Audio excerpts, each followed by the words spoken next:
Yon, kamusta mga idol? Pasensya na, ang tagal nating hindi nakapag-vlog. Kasi wala namang kasing laro, walang karera, kung mayroon man malayo. Tapos walang 57 trail bike. So, antay lang tayo ng malapit. Dahil kapag malayo, hindi natin kaya yung gastos, masyadong masakit. Anyway, ang daming nagtatanong sa akin, nakaka-chat ko tungkol dito kung paano ang magandang map, mga ganon. So, yung vlog naman natin about dito naka-copyright kaya siya naka-mute. Kaya ngayon, plano ko gumawa na lang ulit ng panibagong tutorial para dito. Alright. Yun, first step, ito, install nyo dito. Ngayon, yung akin walang CD writer. So, ang ginawa ko, pinakarak ko, nilagay ko dito. Yan. Kung ganoon man yung laptop nyo, yun, pwede kayong mag-chat sa akin. I-copy natin sa USB nyo, padala nyo yung USB nyo, or bibili na lang tayo. I-copy ko, send ko na lang sa inyo. Sagutin nyo na lang yung shipping fee. Para madali.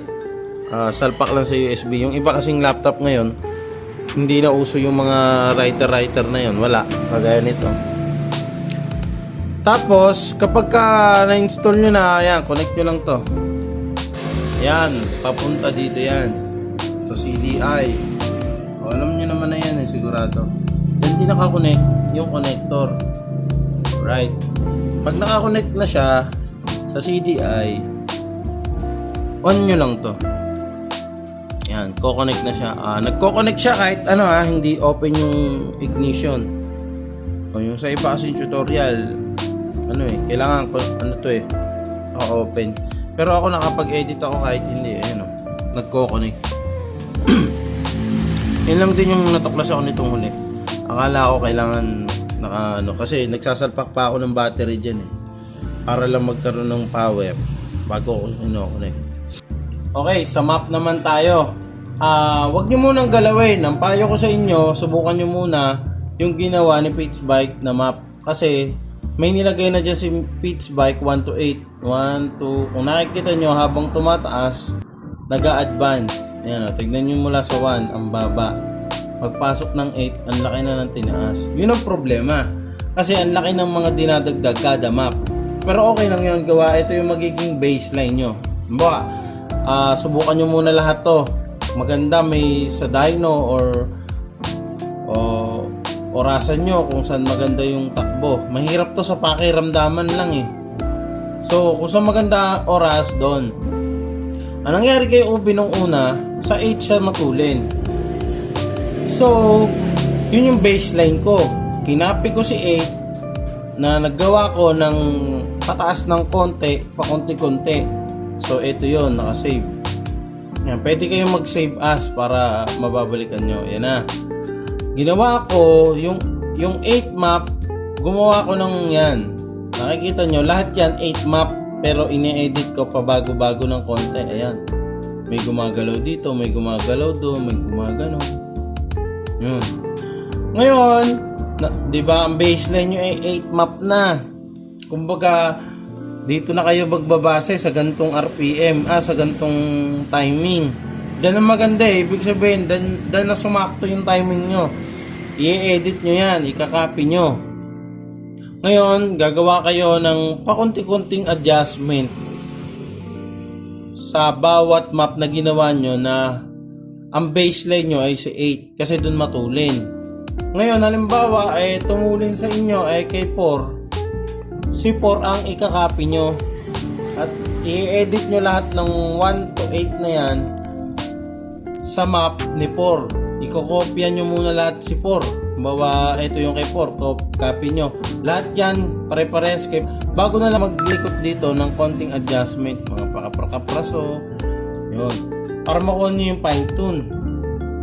Ngayon, halimbawa, yung akin nga kay 8 ako nagbase. Yan, naging, yan yung pinaka baseline ito 1 yun Yan yung pinaka baseline ni map 8. So habang tumataas, gumagawa ako ng kakaiba.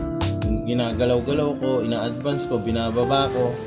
Ngayon, pagkagawa ko, ng 8, testing ulit kami. Testingin ko ulit yan, 1 to 8, 1 to 8. Yan, ngayon, ang nangyari, tumulin kay 5. Doon sa nagawa ko na konting kakaiba kay 8, naging tumulin doon. So, si 5 naman yung gagamitin nating baseline. Ikakopy nyo ulit si 5 sa lahat na yan.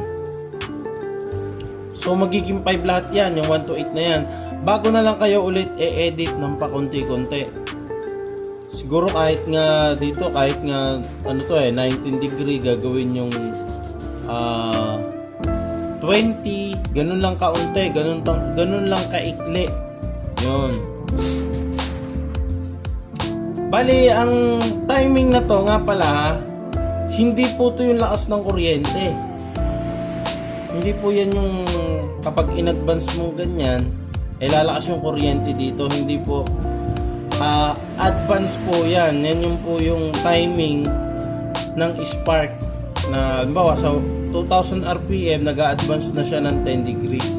Bakit gano'n? Kasi tumutulin po yung makina natin, bumibilis po yung ikot.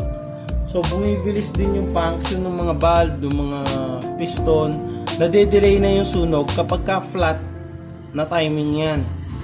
So kailangan mong i-advance para tumama siya doon sa tamang portion ng degree ng piston para mas maganda yung sabog. So yun. Timing po to. Kung nakikita nyo dito, tumutulin. Kasi dito mas mabilis talaga siyang umangat yung yung speed, yung RPM.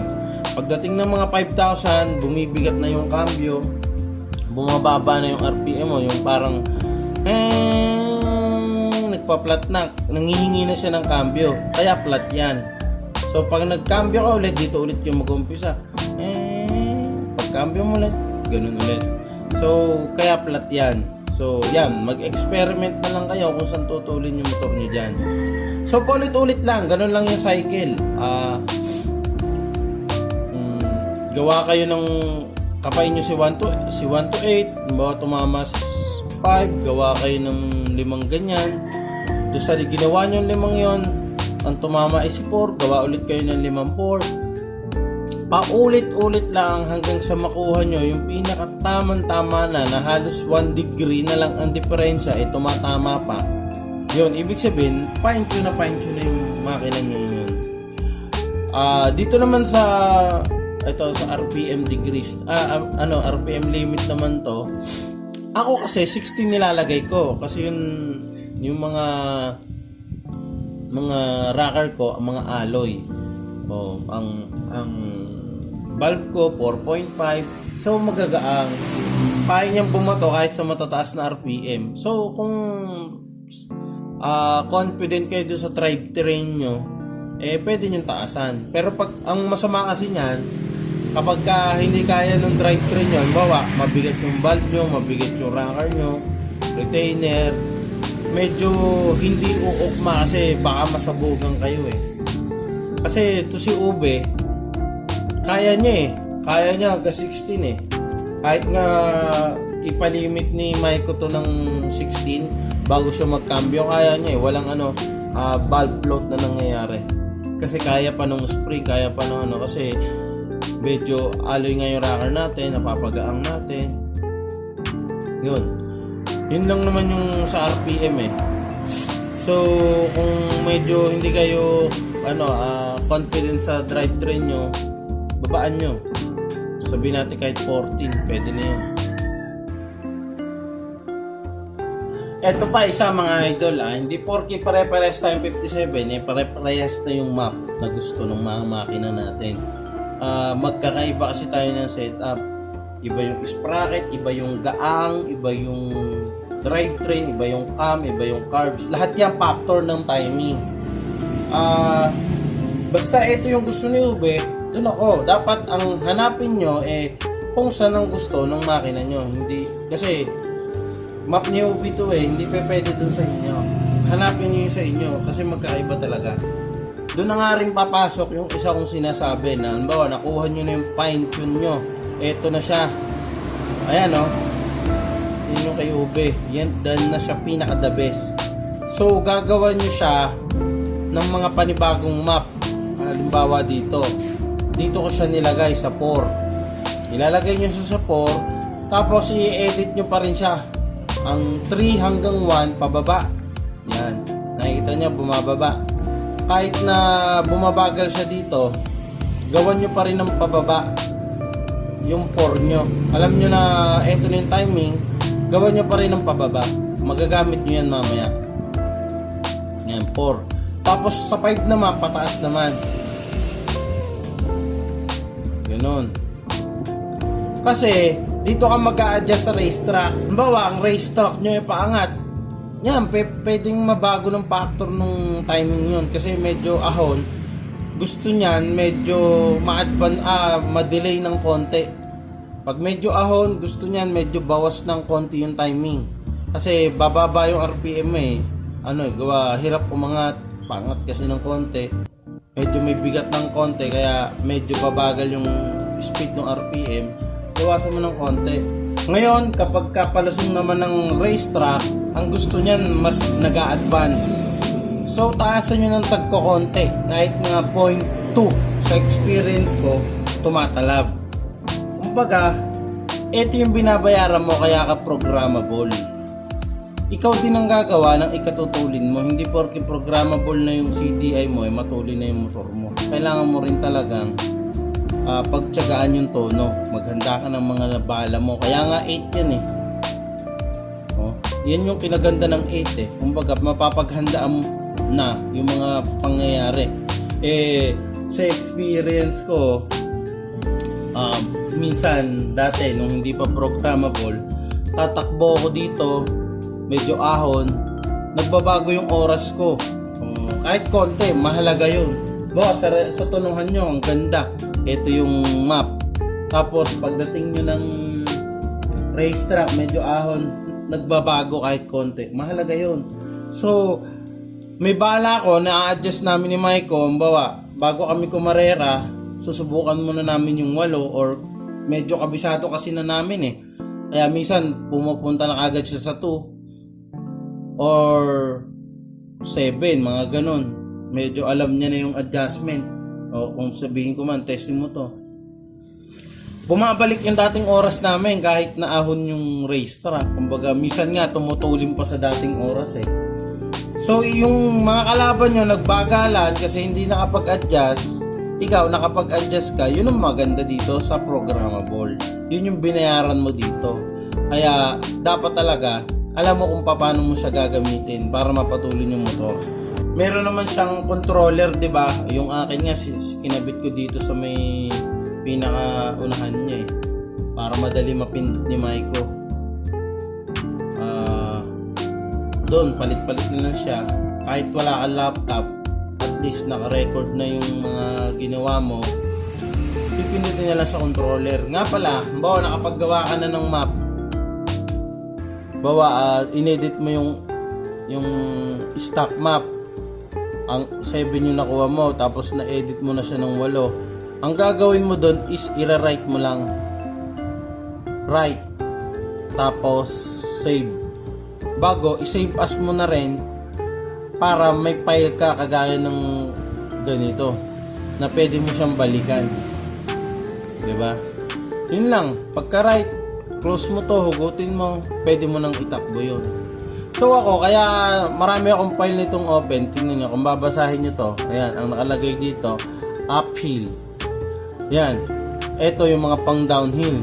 Ito yung tinatawag na pababa yung racetrack. Ito pataas yung racetrack. Meron akong up down, tsaka uphill. Yung up down, yan yung umaangat sabay bumababa yung racetrack. Meron namang bumababa bago aangat sa dulo. Yun, ganun kahanda si Ube. Kaya medyo may advantage kami doon sa mga hindi programmable yung CDI. Ahon, ang gagawin mo doon, ahon lusong. So, babaan mo itong curve na to. Yan lang yun. Mga hanggang 3,000, bababaan mo to. Ibababa mo to konti yan. Gaya sample. Malaki yun. bababa mo lang. Basta hanggang 3,000, bababa mo ng tag pa 5 degrees. Bago tong 4,000 hanggang dulo, itataas mo. Kasi dun lumulusong eh. Basta tandaan nyo, lusong, dadagdag ka. Pag ahon, babawas ka. Yun lang din nyo, hatiin mo lang din siya. Kalamitan, nararanasan ko hanggang 4 eh. 3 hanggang 4. Minsan 5 yan, pwede ko mag-adjust. Ganun ang hatian. Huwag mo lilikutin tong gitnang to.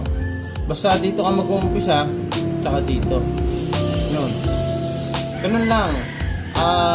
Kapakapalan, pag-aralan nyo lang. Yan yung tulong ng programmable. Yung iba kasi sabihin mabagal. Eh wala eh. Hindi naman nila inedit, hindi nila pinagtsagaan. Pangit daw yung programmable. Diba? Hindi lang naman pitch bike, marami pang programmable lalo sa wave. So, kung naisip niyo yung tawag dito, BRT 50 maps.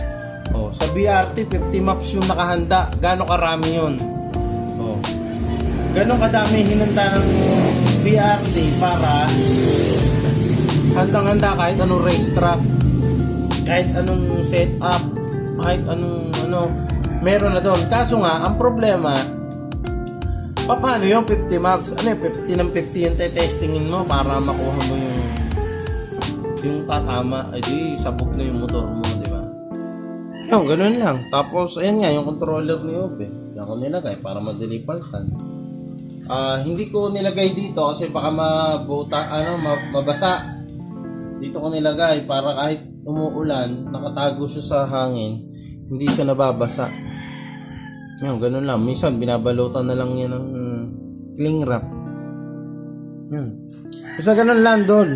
Pagpaahon, bawas kayo ng konti kasi bumabagal yung RPM. Pag palusong yung racetrack, dagdagan nyo ng konti kasi bumibilis yung RPM. Kumbaga, gumagaang yung ikot ng makina. Kasi palusong, advancean nyo ng konti. Konti lang kasi pag sumobra naman kayo, eh wala rin yun. Mapupunta sa knocking. Yun lang. Basta iba-ibang setup, iba-ibang map. Good luck. PM nyo lang ako kung gusto nyo lang ng copy nun. Ito. Na USB. Alright. So magpapaalam na ako mga idol. Ito yung mga shoutout natin. Thank you.